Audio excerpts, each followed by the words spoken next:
Engel.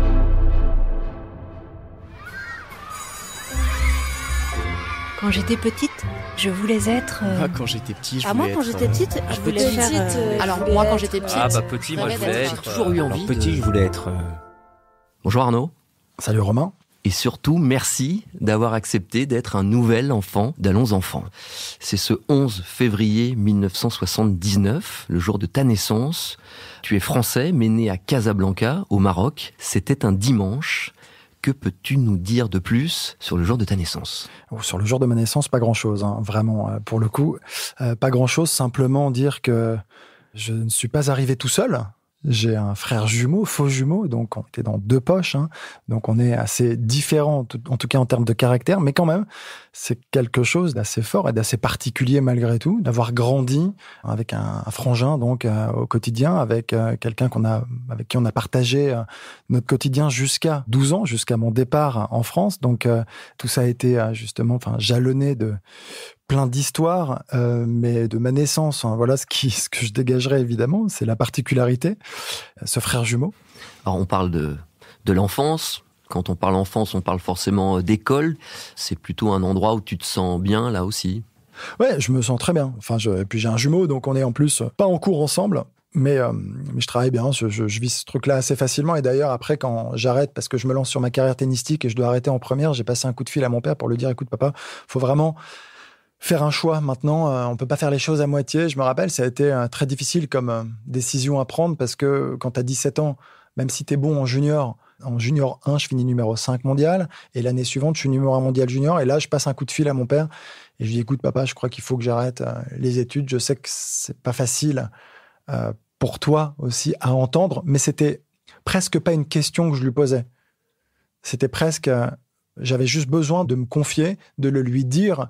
Et il m'a simplement dit, je crois, je te comprends, vas-y, fonce. Et j'ai eu aussi cette chance inouïe, vraiment, et ça, je reviens dessus parce que mon père parle de moi, mais moi, mon père, c'est fou à quel point, finalement, il nous a soutenus, encouragés, guidés, sans prendre de décision pour nous. C'est-à-dire qu'il a toujours un regard bienveillant, c'est toi qui dois décider, c'est ta vie, elle t'appartient d'une certaine manière, avec les conseils du paternel, d'une certaine sagesse, de l'expérience évidemment, mais surtout, il y avait cette espèce de phrase qui résonnait peut-être, c'est « vas-y, je te fais confiance ».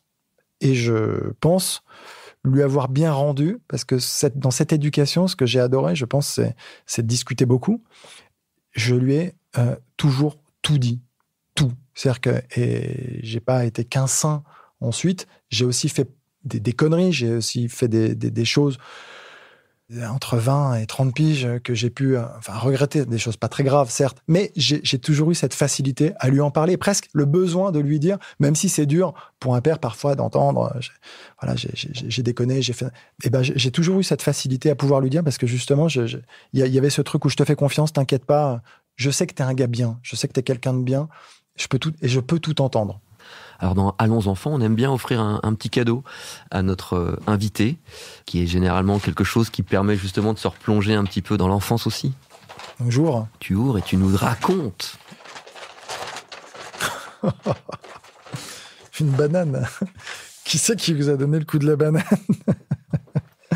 Non, c'est une banane qu'on met autour de la taille. Ça revient, je crois que ça revient à la mode. Attention.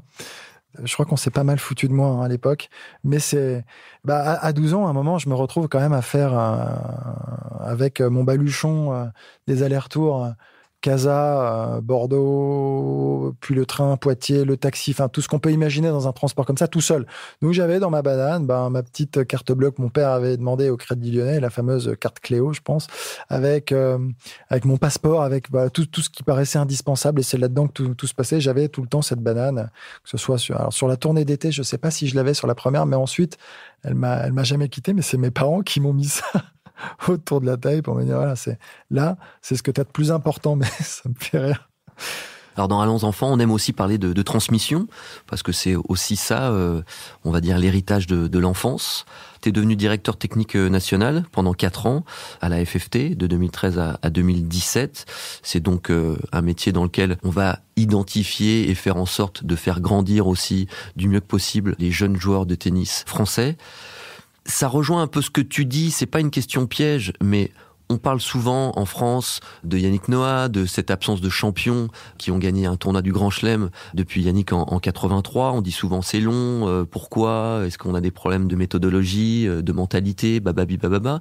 Mais ce que j'aime dans ton discours, c'est aussi ça, c'est que finalement, oui, on peut devenir des champions, mais pas uniquement en gagnant des tournois. Alors là, ça dépend du sujet que tu veux aborder.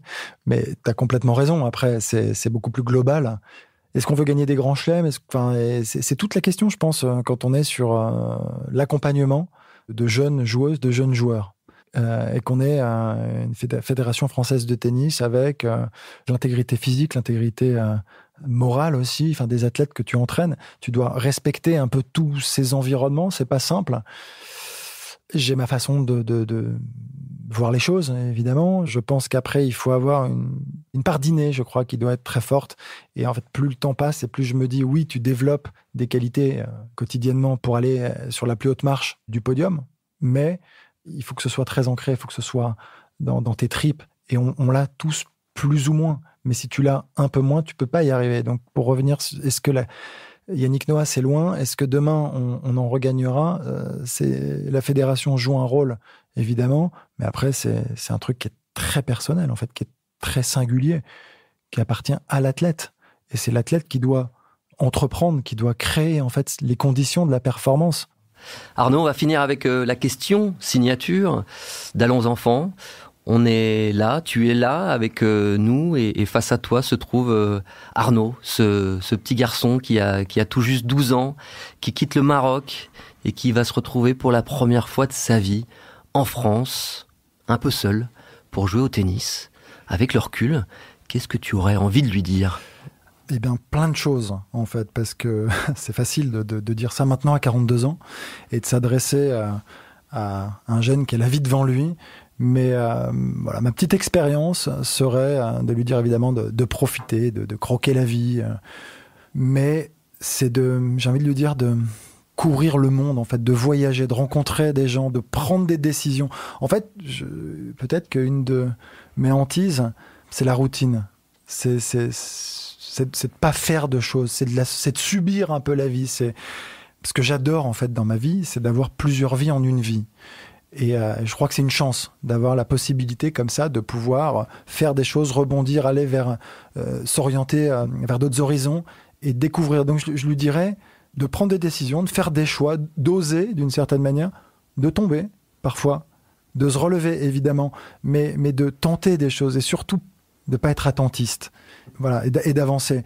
Mais et de voyager. Enfin, moi je pense que les rencontres c'est l'ouverture, c'est donc voyager, Évidemment, je me cale un petit peu sur mon vécu parce que j'ai fait le tour du monde, je pense, 10 ou 15 fois à travers ma carrière. Et je crois que c'est une chance, c'est de pouvoir parler plusieurs langues, c'est de pouvoir s'intéresser aux gens, aux autres à différentes cultures.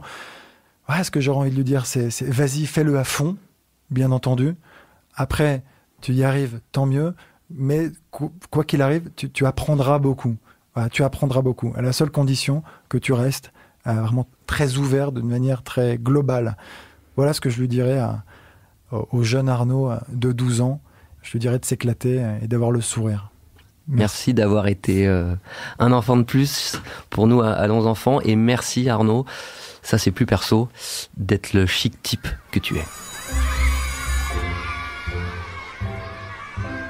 Allons Enfants est un podcast Engel présenté par Romain Ballan. Abonnez-vous pour découvrir nos prochains épisodes.